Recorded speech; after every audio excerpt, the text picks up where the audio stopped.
ଆପଣମାନଙ୍କୁ ଯେ ଭାଉଜ ପ୍ରେମରେ କେବେ ପଡ଼ନ୍ତୁନି। ଯଦି ବି ଆପଣମାନେ କେଉଁଠି ଗୋଟେ ଭଲ ଗରିବ ଝିଅଟିକି ଦେଖିକିରି ବାହା ହେଉଛନ୍ତି ତ ସେଟା ବହୁତ ଆନନ୍ଦର କଥା।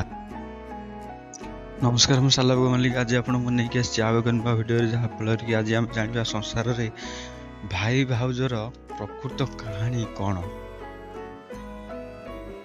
ଭାଉଜର ଦିଅର ଯିଏ ହବ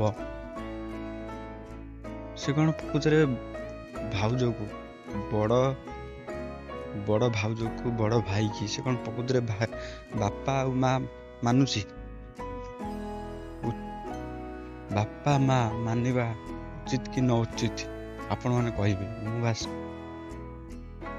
ଭାଉଜ ସାଙ୍ଗରେ କିଛି ସମ୍ପର୍କ ସୃଷ୍ଟି ହେଇଗଲେ କେବେ ସେଇଟା ପ୍ରେମରେ ପରିଣତ ହୋଇଯାଏ ନାହିଁ। ସେଇଟା ପ୍ରକୃତର ପ୍ରେମ କ'ଣ ଜାଣନ୍ତି ଆପଣ?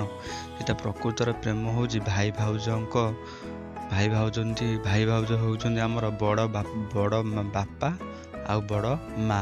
ତେଣୁକରି ଏ ବିଷୟରେ ତାଙ୍କୁ ପରଖ, ପ୍ରେମ ବିଷୟରେ ତାଙ୍କୁ କେବେ ପରଖ ନା।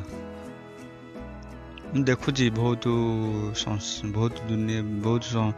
ଚାରିଆଡ଼େ ଯୁଆଡ଼େ ଯାଉଛି ମୁଁ ଦେଖୁଛି, ଅବଶ୍ୟ ଏଟା ବହୁତ ଭୁଲ କରୁଛନ୍ତି ସେଇ ଭାଇଙ୍କ କଥା ତ ମୁଁ କିଛି କହିବିନି।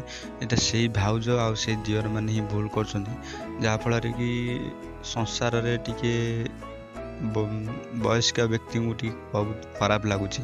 ହେଲେ ବି ସେ ମଧ୍ୟ କାହାକୁ କିଛି କହିପାରୁନାହାନ୍ତି, କାହିଁକିନା ସେ ଭାବୁଛନ୍ତି ଆମେ କହିଲେ ଆମକୁ କିଏ କ'ଣ ଖରାପ ଭାବିବ, ସେଥିଲାଗି ସେ କାହାକୁ କିଛି କହିପାରୁନାହାନ୍ତି। ତ ମୁଁ ଆପଣଙ୍କୁ ଅନୁରୋଧ କରି କହୁଛି, ଆପଣମାନେ ସେତିକି ଟିକେ ଦୟାକରି ଟିକେ ମାନନ୍ତୁ। ବଡ଼ ଭାଇ ଆଉ ବଡ଼ ଭାଉଜ ଇଏ କେବେ ପ୍ରେମର ଅଲୌକିକ ନୁହନ୍ତି। ଇଏ ହେଉଛନ୍ତି ବଡ଼ ବାପା ଆଉ ବଡ଼ ମା, ଯାହାଫଳରେ ଭଗବାନ ଉପରୁ ସୃଷ୍ଟି କରିଛନ୍ତି। ବାପା ମା ଯଦି ଥାଇକିରି ଥିଲେ ଭଲ, ନଥିଲେ ବି ଭଲ। ବାପା ମା ଯାହାର ନାହାନ୍ତି ସେ ମଧ୍ୟ ବଡ଼ ଭାଇ କି ବଡ଼ ଭାଉଜକୁ ବାପା ମା ହିସାବରେ ଦେଖିପାରିବେ, ସେଥିପାଇଁ କିଛି ସନ୍ଦେହ ନାହିଁ। କିନ୍ତୁ ଗୋଟେ ସନ୍ଦେହ ଏଇଟା ଯେ ମୁଁ ଏଇଟା କାହାକୁ ସନ୍ଦେହରେ କହୁନି, ସଂସାରର ଯାହା ଘଟୁଛି ମୁଁ ସେଇଆ ଆପଣଙ୍କୁ ହିଁ କହୁଛି।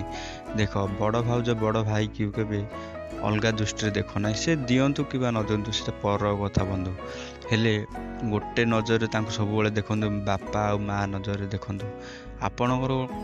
ଆପଣଙ୍କର କ'ଣ ସମସ୍ତେ ସ୍ତ୍ରୀ ହେବାର ଲେଖା ଅଛି କି? ଉପରେ ଲେଖା ନାହିଁ ନା। ତେଣୁକରି ଆମ ଭାଗ୍ୟରେ ଯିଏ ସ୍ତ୍ରୀ ଅଛି ସିଏ ଅଛି, ସେ ଯୋଉଠି ଥିଲେ ଆମର ସମୟ ଆସିଲେ ସେ ମନକୁ ଆମ ଭାଗ୍ୟରେ ପଡ଼େ ଆସିକିରି।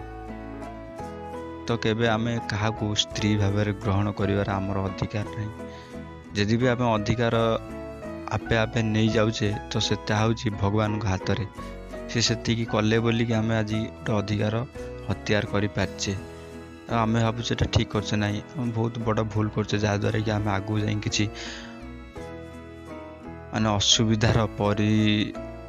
ଅସୁବିଧାର ଆମେ ସାମ୍ନା କରିବାକୁ ପଡ଼ୁଛେ।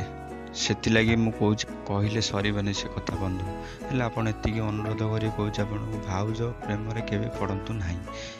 ଆପଣଙ୍କର ଦୁଇଟା ଇମେଜ୍ ଖରାପ ହେବ। ଗୋଟେ ହେଉଛି ଆପଣଙ୍କର ସୋସାଇଟିର ଇମେଜ୍ ଖରାପ ହେବ, ଆଉ ଗୋଟେ ହେଉଛି ଆପଣଙ୍କର ବାପା ମାଆଙ୍କର ଇମେଜ୍ ଖରାପ ହେବ, ଯାହାଦ୍ୱାରା କି ଆପଣଙ୍କ ଦ୍ୱାରା ହିଁ ଆପଣଙ୍କ ବାପା ମା ଯିଏ ଥାଉ ସେ ମରିଯିବେ। ତେଣୁକରି ଆପଣଙ୍କୁ ଏତିକି ଅନୁରୋଧ କରୁଛି, ଯଦି ଭିଡ଼ିଓଟି ଭଲ ଲାଗିଲା ତ ଭିଡ଼ିଓଟିକୁ ଲାଇକ୍ କରନ୍ତୁ, ଆଉ ଚ୍ୟାନେଲକୁ ସବସ୍କ୍ରାଇବ୍ କରନ୍ତୁ, ଆଉ ଅନ୍ୟମାନଙ୍କ ସାଙ୍ଗସାଥି ସେୟାର ମଧ୍ୟ କରନ୍ତୁ। ଜୟ ଜଗନ୍ନାଥ, ଜୟ